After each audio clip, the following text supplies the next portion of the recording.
Buenos días, bueno, vamos a hablar de algunos ejemplos que son interesantes y que les pueden ayudar a preparar su examen. La idea de grabar estas sesiones es que ustedes puedan verlos, repetirlos, hasta que los puedan entender. Y si tienen dudas, me pueden escribir. El martes estaré en la mañana en la oficina para ver si tiene algunos problemas con los ejercicios que dejamos o para despejar cualquier duda. Bien, entonces vamos a empezar. Primero es un material conductor, tiene una conductividad que está dada por una expresión que depende de X, Y, Z. Bueno, en realidad depende de X, es esta que está aquí, y se le aplica un campo a ese material.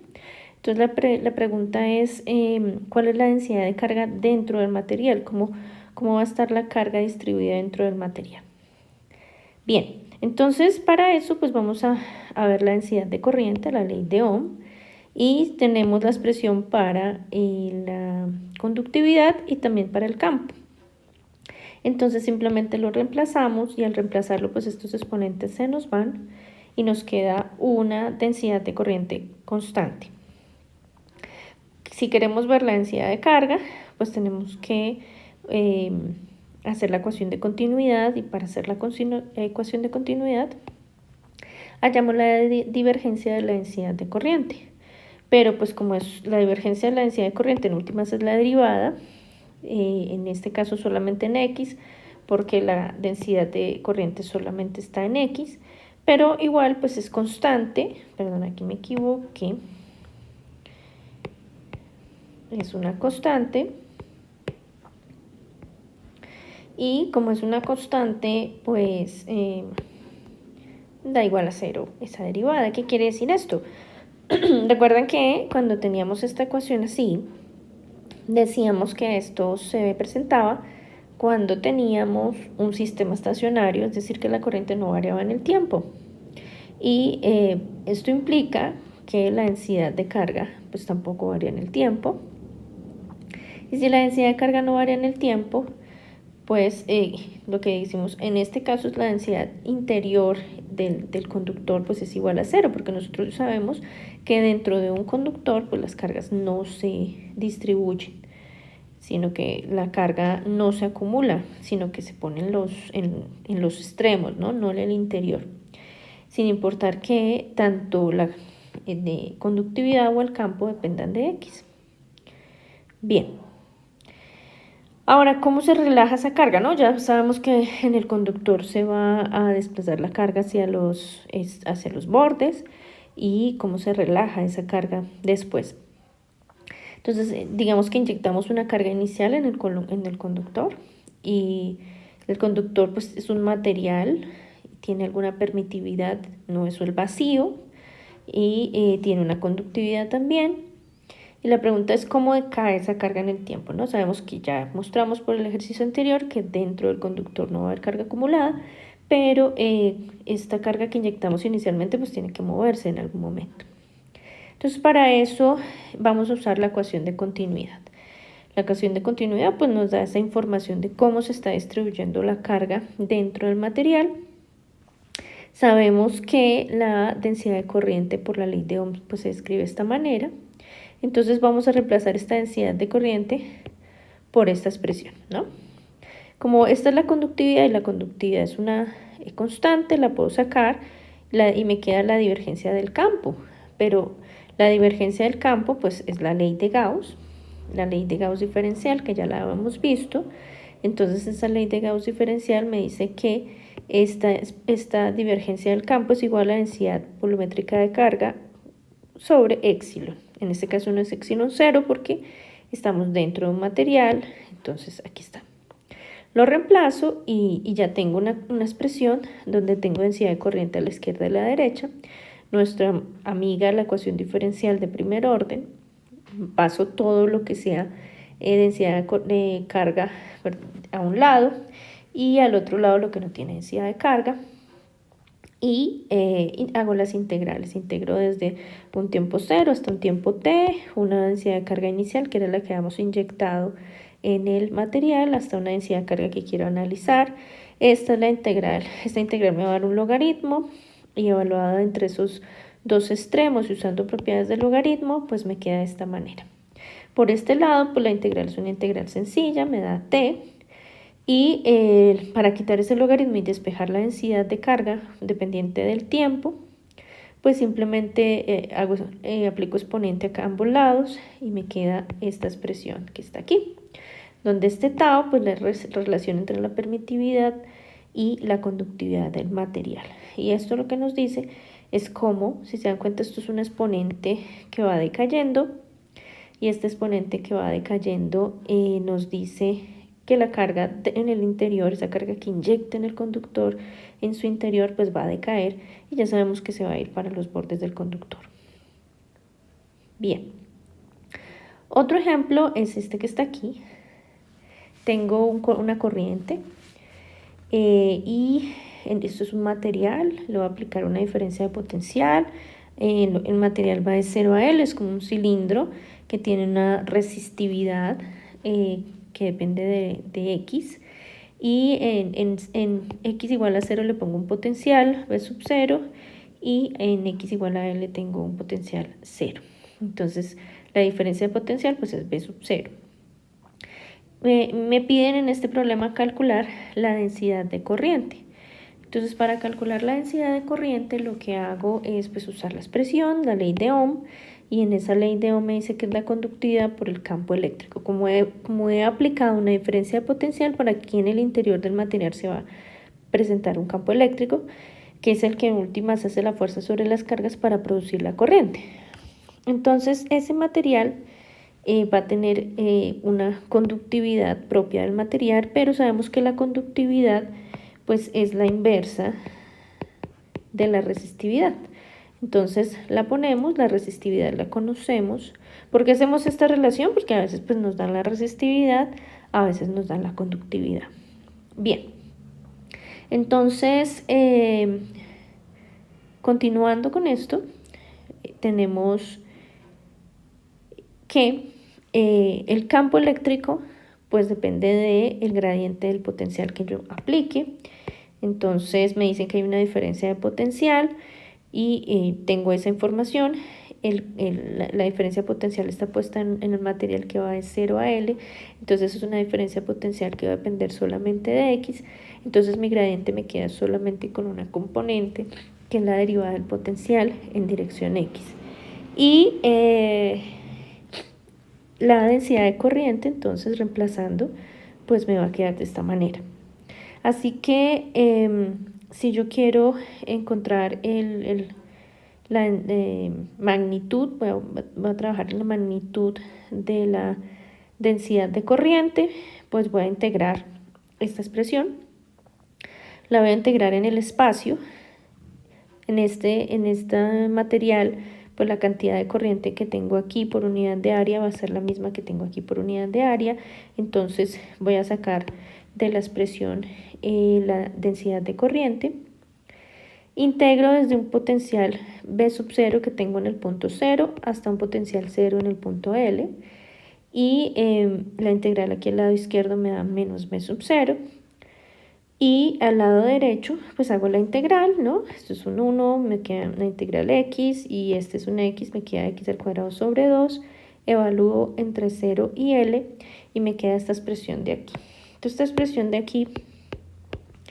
aquí puedo despejar la densidad de corriente, ¿no? Entonces, despejo la densidad de corriente y me queda que la densidad de corriente es proporcional al potencial y a la resistividad inicial.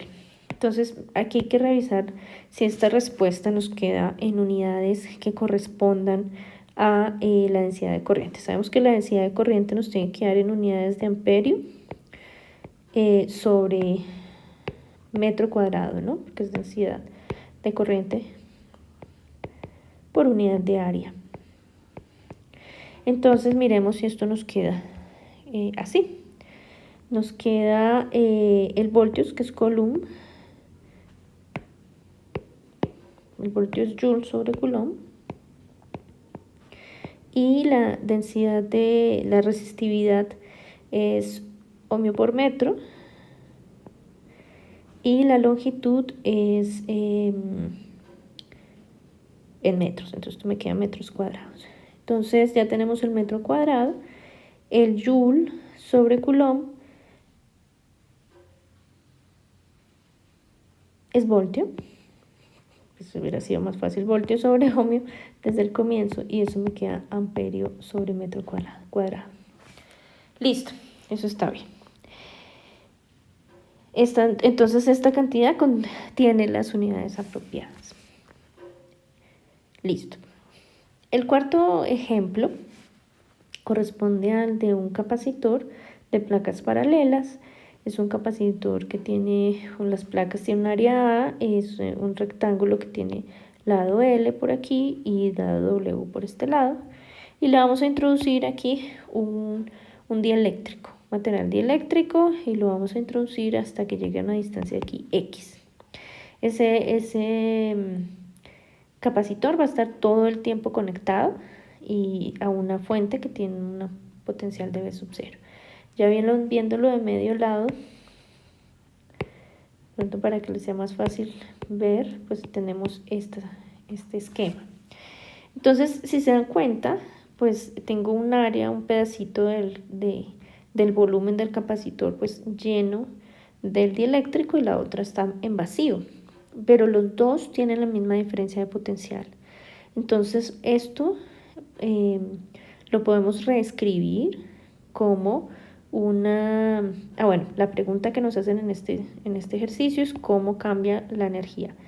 La energía que había antes, el capacitor sin dieléctrico, cómo cambia cuando lo empezamos a introducir el dieléctrico. Entonces, como tienen el mismo potencial, sienten la misma diferencia de potencial, este sistema pues yo lo puedo representar como dos capacitores que están conectados en paralelo. Entonces sabemos cómo es la capacitancia de un capacitor en paralelo. Entonces vamos a ver cómo será la capacitancia total. Otra cosa que tenemos que ver es que el área de cada capacitor no es la misma. La distancia entre ellos pues va a ser la misma D, pero el área no es la misma, y para esta suma necesitamos conocer el área. ¿Cuál va a ser el área del primer capacitor? Pues va a ser esta que está aquí, ¿no? Este pedacito que está lleno. Y ese pedacito que está lleno tiene una longitud de X y un ancho de W. Entonces, la primera capacitancia del capacitor con el dieléctrico, pues va a ser el área es X por W, la distancia entre las placas es D, y este epsilon que está aquí, pues es igual a la constante dieléctrica por epsilon 0. Entonces, este sería nuestro capacitor 1. También como están en paralelo, pues las capacitancias se suman, ¿no? Porque cuando tengo capacitores en paralelo, sumo las capacitancias directamente. Entonces, nuestro capacitor 1 es el capacitor con el dieléctrico y su área y su constante dieléctrica están aquí. Para el capacitor 2, entonces es el espacio que se quedó vacío, entonces nos quedamos con epsilon 0, no hay dieléctrico entre las placas. El área va a ser W, el ancho no le pasó nada, pero el área que está vacía corresponde a una longitud de L menos X. Entonces, en ese caso, pues esta es la capacitancia del capacitor de placas paralelas que está sin ningún dieléctrico en su interior. Hacemos un poco de álgebra, factor común esto que está aquí, y nos quedan, hacemos un poco de álgebra y tenemos la capacitancia total. Como tenemos la capacitancia total del sistema, hay muchas formas de encontrar la energía, pero en este caso, pues la energía, vamos a tomar la que es un medio de la capacitancia por voltaje al cuadrado. El voltaje nunca cambió. Cuando estaba vacío y empezamos a ponerlo, pues es el mismo potencial, entonces el potencial es V sub 0 al cuadrado. Reemplazamos la capacitancia total y pues lo que nos queda es que esta es la energía y su dependencia a medida que vamos poniendo el capacitor, ¿no? Entonces lo introducimos a una distancia X, y cuando lo introducimos a una distancia X, pues va a cambiar la energía que voy a tener en función de X, la energía potencial eléctrica almacenada en el capacitor, pues va a ser esta expresión.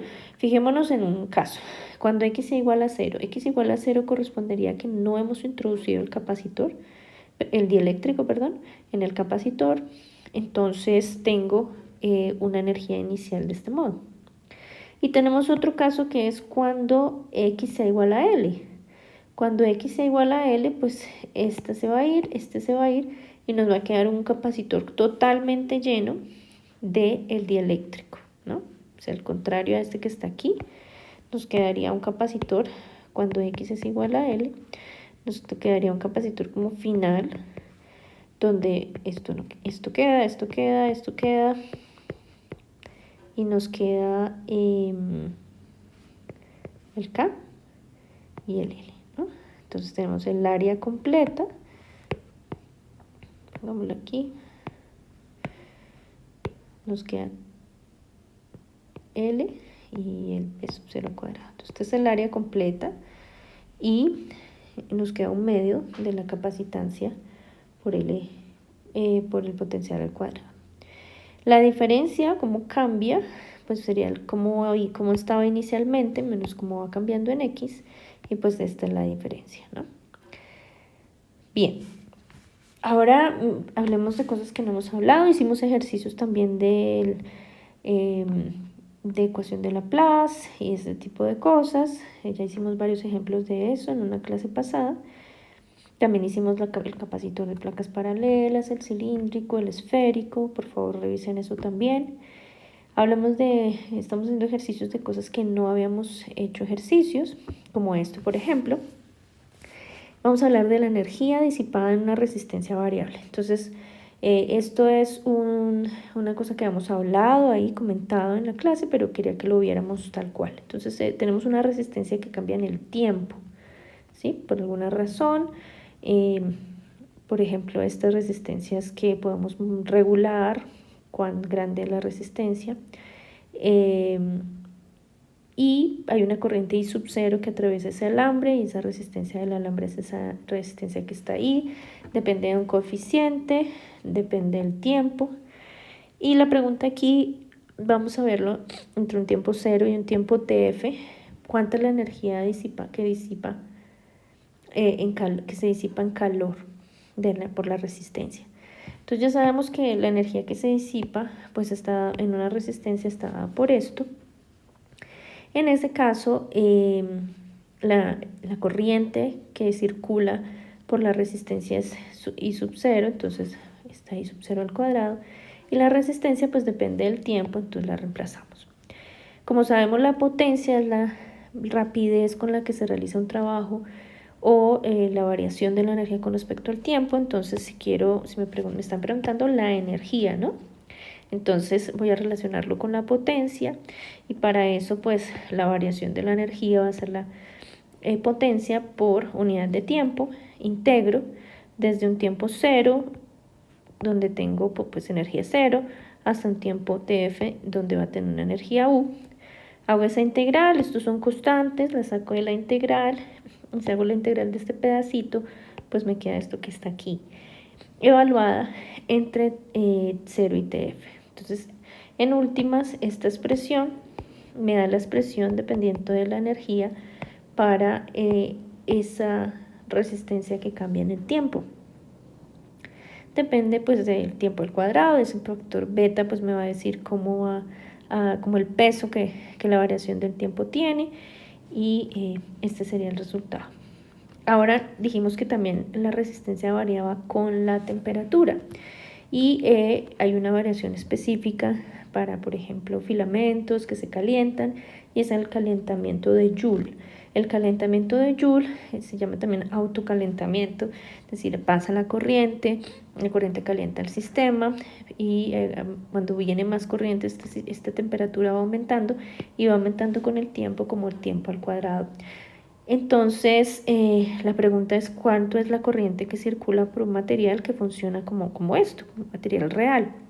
Aquí tenemos el coeficiente de dilatación, la diferencia de las temperaturas.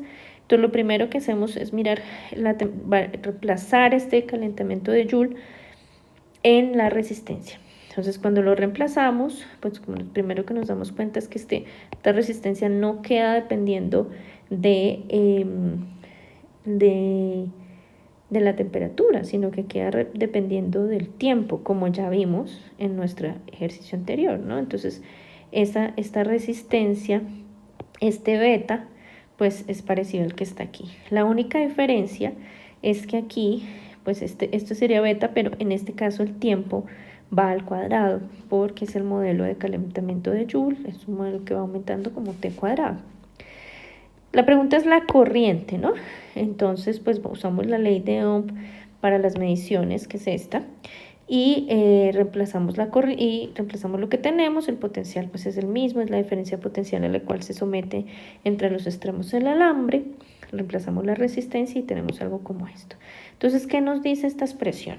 Si nos damos cuenta, pues esta expresión va a hacer que, bueno, nos muestra que la corriente va a disminuir como el tiempo al cuadrado, ¿no? Pues tiene algún factor de corrimiento y esto, pero tiene esta expresión que varía inversamente con el tiempo al cuadrado. Entonces, a medida que va pasando más corriente, va calentando más el sistema y la corriente que puede pasar por ahí se va disminuyendo como tiempo al cuadrado. Por último, esta es una clase muy cortica para que ustedes revisen los ejercicios que tienen pendientes. Hicimos este ejercicio la última clase. Entonces, este ejercicio lo respondí yo mal, me estoy corrigiéndolo. Entonces, veámoslo con más calma. Lo que nos decía, esa fue una pregunta que ustedes me enviaron la respuesta. Decía que inicialmente había una fuente, una resistencia 2 y una resistencia 1. Y aquí estaba cerrado este switch. Entonces, la pregunta es, bueno, luego abrimos el switch y la pregunta era si la corriente aumenta, disminuye o se mantiene igual. Y lo que yo les dije es que se mantenía igual, pero es mentira, porque si vemos la ley de Ohm para las mediciones, pues el voltaje varía, es el producto de la corriente por la resistencia, o la corriente es el voltaje sobre la resistencia. Y cuando miramos el voltaje sobre la resistencia, en este primer caso decíamos que la corriente va a preferir pasar por este conductor en vez de pasar por esta resistencia. Por lo tanto, no va a haber la resistencia 2 y solo va a haber la resistencia 1, entonces la corriente que va a tener es esta. Pero luego, cuando se abra, esto es como tener una resistencia infinita y la corriente va a preferir pasar por la resistencia 2. Entonces voy a tener dos resistencias, esas dos resistencias están en serie. Entonces las voy a sumar y me va a dar una corriente que varía como voltaje sobre la suma de esas dos resistencias. Y por lo tanto, pues esta es una cantidad que va a ser menor a la anterior, por lo tanto disminuye. Entonces a todas las personas que me enviaron disminuye les puse el punto, y a todas las personas que pusieron que se mantiene igual, pues no, para que sepan exactamente por qué.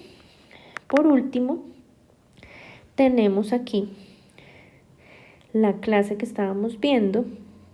¿Qué pasa que no abre? Aquí está. Entonces, en la clase que estábamos viendo, ustedes me mandaron la solución de estas ecuaciones, ¿no? Hablamos de la carga. Entonces tenemos este sistema. En este sistema lo que hacíamos es que cargábamos el capacitor. Entonces en un tiempo igual, bueno, menor a 0, no, porque pues sería en el pasado, digamos igual a 0. Tengo el interruptor aquí abierto y pues no hay carga de nada, ¿no? Apenas lo cierro empieza a fluir corriente y se acumula carga en ambos lados de la placa, induce en la otra, pasa corriente por aquí, por la resistencia, y lo que tengo es un sistema que por la ley de Ohm, pero por la ley de Kirchhoff, perdón, de la malla, pues nos queda de esta manera. Reescribimos esta corriente para que quede en función de carga y esto nos queda una ecuación diferencial de primer orden, que ustedes pues algunos me mandaron la solución, tiene esta solución. Entonces, como vimos, empieza en 0, no hay carga en el capacitor llega hasta un punto donde satura y más o menos al 60% de cuando está cargado. Ese tiempo corresponde al tiempo natural del circuito, que es el producto entre la resistencia y la capacitancia. Si se dan cuenta, quería hacer esta anotación. Si ustedes multiplican resistencia por capacitancia, ¿qué queda? La resistencia está en ohms y la capacitancia está en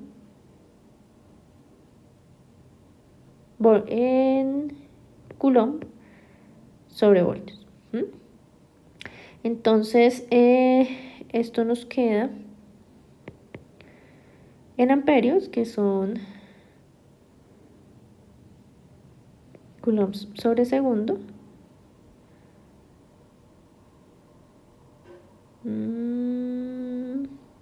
Espera, capacitancia es... no. Carga sobre voltaje. Entonces, sí. Entonces, mira, voltaje es corriente por resistencia. Entonces, la resistencia es voltios sobre amperios. Entonces, nos queda así. Más bien. Nos queda voltios sobre amperios y la capacitancia está en coulombs sobre voltios. Voltios y voltios se va. El amperio es coulomb sobre segundo, o sea que R por C me da en segundos, ¿no? Estoy hablando de las unidades, ¿no? Bien, entonces esta cantidad es un tiempo, ¿no? Corresponde al tiempo. Tiempo, uno lo llama el tiempo de carga del capacitor, tiempo natural del capacitor, está aquí, ¿no? Está aquí también. Si derivamos la carga, vimos que encontramos la corriente y la corriente, pues a medida que el capacitor se va cargando, va a llegar a un punto donde la carga que puede almacenar las placas pues es máxima y ya no circula más corriente. Entonces, pues esta corriente tiende a cero.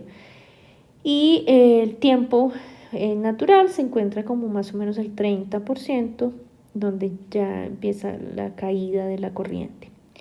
Bien, cuando descargo, quito la fuente, la ecuación pues me queda igual a esta, solo sin esto. Soluciono esa ecuación que lo hicimos en clase y nos dio esto que está aquí, ¿no? Obviamente esto es al revés, la descarga aquí, carga por unidad de tiempo, pues se llega desde un Q y tiende a cero. Y la corriente, pues a medida que esto pasa, pues se va aumentando. Listo, eso era lo último que nos quedaba por ver de eso. Entonces, muchas gracias y que estén muy bien. Si tienen dudas, el martes voy a estar en la mañana en la oficina para responder las dudas anteriores al examen y los ejercicios que tienen.